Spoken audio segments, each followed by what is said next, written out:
اللهم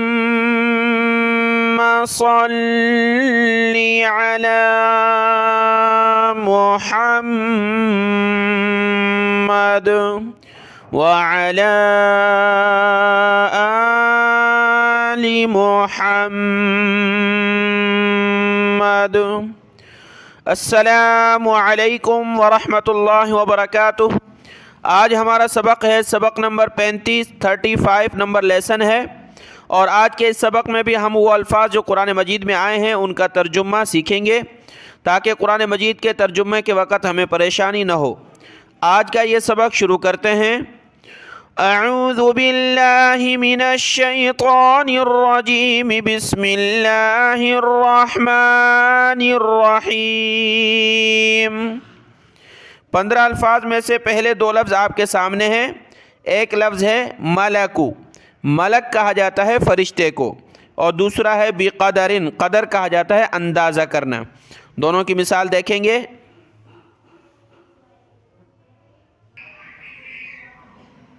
سورہ یوسف کی آیت نمبر 31 میں ہے ان ھذا الا ملک کریم۔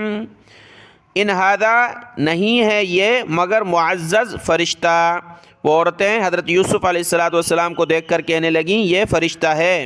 ملکن کا معنی ہوتا ہے فرشتہ۔ دوسرا لفظ تھا بقدرن، قدر یعنی اندازے سے سب کو دینا۔ تو یہاں سورۃ الشورى کی آیت نمبر 27 ہے وَلَوْ بَسَطَ اللَّهُ الرِّزْقَ لِعِبَادِهِ لَبَغَوْا فِي الْأَرْضِ وَلَكِنْ يُنَزِّلُ بِقَدَرٍ مَا يَشَاءُ، کہ اللہ نے سب کو کھلا رزق نہیں دیا، لیکن وہ اللہ اتارتا ہے بقدرن، اندازے کے ساتھ جو چاہتا ہے، جتنا چاہتا ہے اس کو بندے کو اپنے اعتبار سے عطا فرماتا ہے۔ بقدرن، اللہ اپنے اندازے سے تقسیم کرتا ہے رزق۔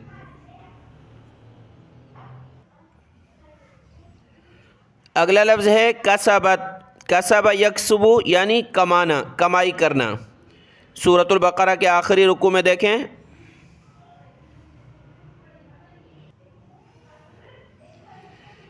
لَهَا مَا كَسَبَتْ وَعَلَيْهَا مَا اكْتَسَبَتْ، انسان کے لیے وہ ہے کسبت جو اس نے کمایا، وَعَلَيْهَا اور اسی پر بوجھ ہے جو اس نے کمایا۔ پہلی کمائی سے مراد نیکی ہے، اس کے فائدے کے لیے ہے۔ وَعَلَيْهَا اور اس پر ہے، اس پر سے مراد اس پر وزن، بوجھ جو اس نے گناہ کمایا۔ تو کسب یکسب کمانا، اکتسب کمانا۔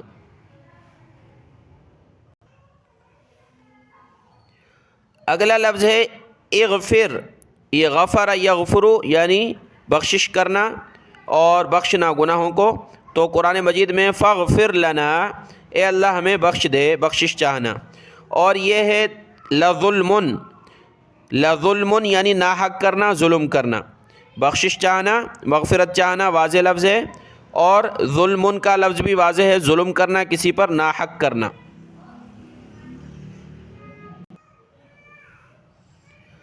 اگلا لفظ ہے ورثہ، ورثہ یعنی وارث ہونا۔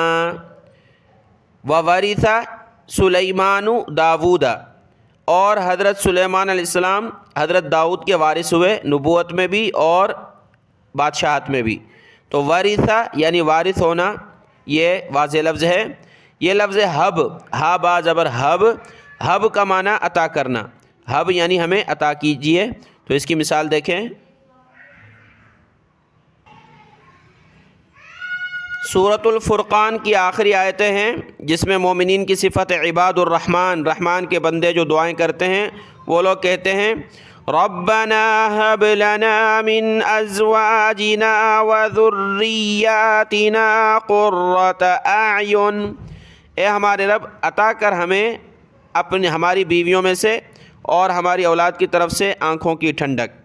دیکھیں ہم نے پڑھ لیا ربنا ہمارا رب، حب یعنی عطا کر، لنا ہمیں، من ازواجنا، ازواج ہم نے پڑھ لیا بیویاں پچھلے سبقوں میں، ہماری بیویوں میں سے، وذریاتنا، ذریت بھی ہم نے کہا نسل، اولاد، اور ہماری اولاد میں سے، قرۃ اعین، اعین یعنی آنکھیں، یہ بھی ہم نے پڑھ لیا، قرۃ یعنی ٹھنڈک، آنکھوں کی ٹھنڈک۔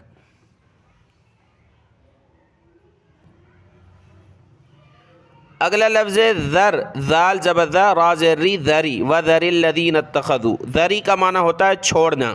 اس کی مثال دیکھیں،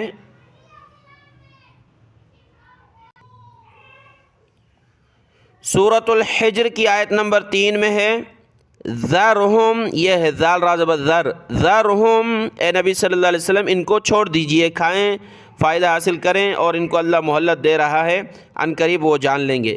تو ذرہم، ان کو چھوڑ دیجئے۔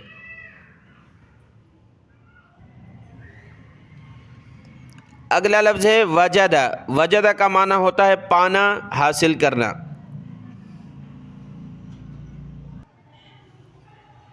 سورۃ الکہف کی آیت نمبر 86 میں دیکھیں وَوَجَدَ عِندَهَا قَوْمًا، اور اس کے پاس اس جگہ پر اس نے ایک قوم پائی، وَوَجَدَ اور پایا، وہاں پر قوماً ایک قوم کو، عندہ پاس، ہا اس علاقے کے پاس یا وہاں پر، دونوں ترجمے ہوں گے، اور وجدہ کا معنی ہوتا ہے پانا، حاصل کرنا۔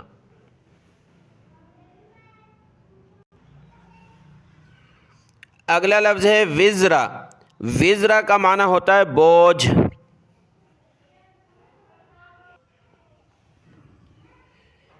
یہاں پر دیکھیں وَلَا تَزِرُ وَازِرَةٌ وِزْرَ أُخْرَى، اور نہیں اٹھائے گا کوئی اٹھانے والا وزر اخرى، دوسرے کا بوجھ، وزرا یعنی بوجھ، کوئی دوسرے کا قیامت میں بوجھ نہیں اٹھائے گا۔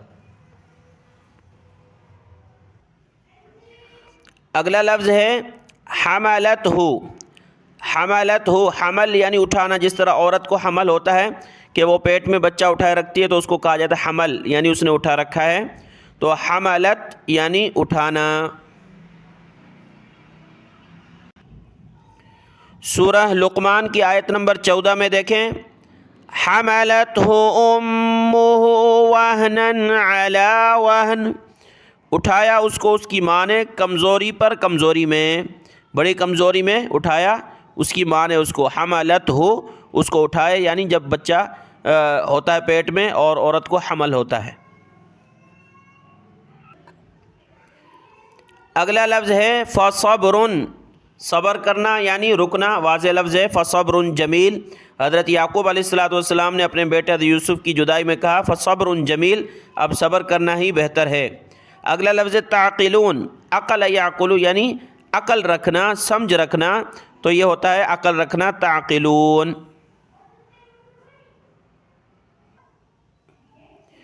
آج کے سبق کا آخری لفظ ہے کذبوا، کذب یکذب، جھٹلانا، تکذیب کرنا، سامنے والے کو بولنا تو جھوٹا ہے، جیسے کہ قوموں نے کہا اپنے پیغمبروں کو، تو فکذبوہ، ان لوگوں نے اس پیغمبر کو جھٹلایا، جھوٹا قرار دیا، تو کذب یکذب، تکذیب کرنا یعنی جھوٹا سمجھنا، جھوٹا بولنا۔